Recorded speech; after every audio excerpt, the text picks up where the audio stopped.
Salut, c'est Steph. Dans cette vidéo, je vais répondre à une question de Noël. Alors Noël m'a envoyé un message en m'expliquant qu'il essayait d'apprendre à coder.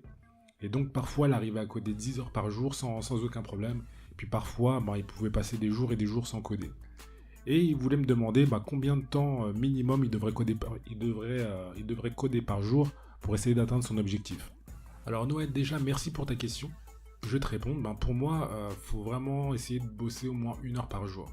C'est vraiment le minimum syndical pour essayer d'avoir des résultats. Pour moi, le plus important, c'est la régularité. C'est vraiment de coder tous les jours, tous les jours, tous les jours. C'est ça qui va faire la différence. Maintenant, en lisant ton message, j'ai vraiment l'impression que tu te forces. Et je sais pas si en se forçant, tu vas vraiment obtenir des résultats. Alors, je sais qu'il y a des gens qui vont dire que voilà, faut que tu sois passionné. Que si t'es pas passionné, t'as rien à faire dans le développement web. Et que ça devrait être un plaisir pour toi de coder tous les jours. Et moi, je vais pas te dire ça. Déjà, j'ai pas à juger tes motivations. Tes motivations, c'est tes motivations et ça te regarde. Alors du coup, si la force, ça marche pas, qu'est-ce qui te reste? Pour moi, il y a quelque chose d'aussi fort que la passion. Et cette chose, c'est l'addiction. Alors là, tu vas me prendre pour un dingue, tu vas me dire, mais qu'est-ce qu'il raconte encore? Tu me parles d'addiction. Tu vas essayer de me vendre de la drogue ou quoi? Non, pas du tout. Je vais pas essayer de te vendre de la drogue. Mais effectivement, l'addiction, c'est quelque chose qui est aussi puissant que la passion, voire plus parfois, et qui peut s'acquérir. Tu sais, on parle toujours des addictions négatives, mais tu peux faire en sorte de développer des addictions positives. Et ça, ce concept, je l'ai découvert en lisant un bouquin d'un mec qui s'appelle Charles Duhigg, ou quelque chose comme ça. Enfin, le bouquin s'appelle The Power of Habits. Et te fous pas de mon accent, là, là je suis au max, là, je t'ai fait l'accent new-yorkais, donc te moque pas de moi. Mais du coup, dans ce bouquin-là, il parle de comment développer des habitudes positives. Et il parle également d'addiction. Et moi, je te parle de ça parce que là, en ce moment, je suis en phase addictive. Là, je viens de découvrir, je t'explique, je viens de découvrir les échecs. C'est un pote à moi qui m'a fait découvrir une application pour pouvoir jouer aux échecs. Et je suis accro. Là, je joue quasiment tous les jours. Tu sais, je prends le métro. Dans le métro, je capte pas. Donc, du coup, je prends le bus exprès pour pouvoir jouer aux échecs. Et je me dis, c'est une réelle addiction. Et ça m'a rappelé la période où je découvrais le code. Et j'étais exactement dans le même état d'esprit. Je codais tous les jours. Il y avait vraiment. Tous les jours, je codais et je kiffais ça, tu vois. Alors, j'ai analysé mon addiction. Et j'ai essayé de voir les différentes composantes. Et donc la première chose que j'ai remarqué, c'est le côté communauté. Si j'avais eu une application pour jouer aux échecs juste avec l'ordinateur, je me serais fait chier. Et j'aurais vraiment pas continué.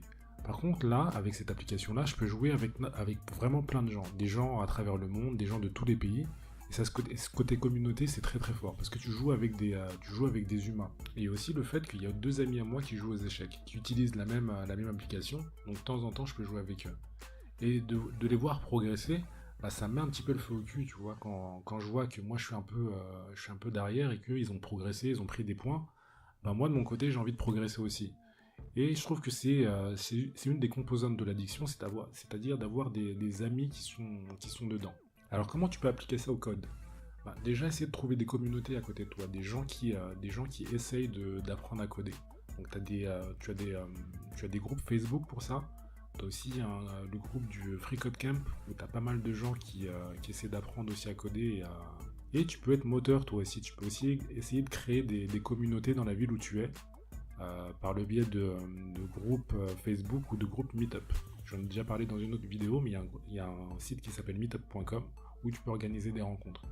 Donc ce côté communautaire, ça peut être très important pour que tu apprennes à coder et découvrir et développer ton addiction. La deuxième chose, c'est qu'elle est facile d'accès. Je l'ai sur mon téléphone, je peux jouer à n'importe quel moment. Je fais des petites sessions, en plus il y a une fonctionnalité qui s'appelle le Blitz, c'est-à-dire que tu peux faire des parties de 10 minutes. C'est-à-dire c'est des très courtes parties et c'est facile d'accès. Comment tu peux appliquer ça au code? Alors c'est très simple. Déjà, il faut que quand tu fasses du code, ce soit facile. C'est pour ça que moi je conseille d'utiliser des sites comme CodePen, comme C9, JS Fiddle. Tous ces sites en fait c'est ce qu'on appelle des bacs à sable. C'est ce qui te permet en fait de faire du code sans avoir à télécharger un IDE. T'as pas besoin de serveur non plus. Donc en fait, tout ce que tu as à faire, c'est que tu codes et tu vois directement ce que tu as fait. Ça, c'est super gratifiant. Et ça t'empêche de tomber dans les travers et de te dire ouais, je vais pas y aller, je vais pas coder parce qu'il faut que je fasse mes fichiers, faut que je télécharge d'exemples, faut que je fasse ceci, cela. Non, là, t'es déjà dans le bac à sable et tu codes. Une autre chose que fait l'application pour te rendre accro, elle t'envoie des notifications. Si tu as remarqué, il y a plein d'autres sites qui utilisent cette technique pour te rendre accro, notamment Facebook qui t'envoie des petites notifications et tous les autres sites. Donc t'envoyer des petites notifications pour que tu penses à eux. Et c'est ce que fait l'application chess.com. Donc moi je te conseille de te faire la même chose pour toi, pour ton bénéfice, c'est de t'envoyer des petites notifications. Donc pour cela tu peux utiliser, je sais pas, Google Agenda par exemple, où tu peux noter dans ton agenda, tu peux te faire des petits rappels. Et tout au long de la journée, ça va te rappeler de coder. Voilà Noël, c'était ma petite astuce. Donc j'espère que grâce à moi, tu deviendras un junkie du code. Je laisserai le lien aussi du bouquin en description pour que tu puisses le lire si c'est quelque chose qui t'intéresse. Et puis voilà, si parmi vous, il y en a quelques-uns qui veulent faire une petite partie d'échecs avec moi, n'hésitez pas.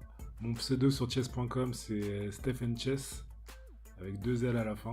Donc voilà, c'était Stéphane, dealer de code. Merci de m'avoir écouté.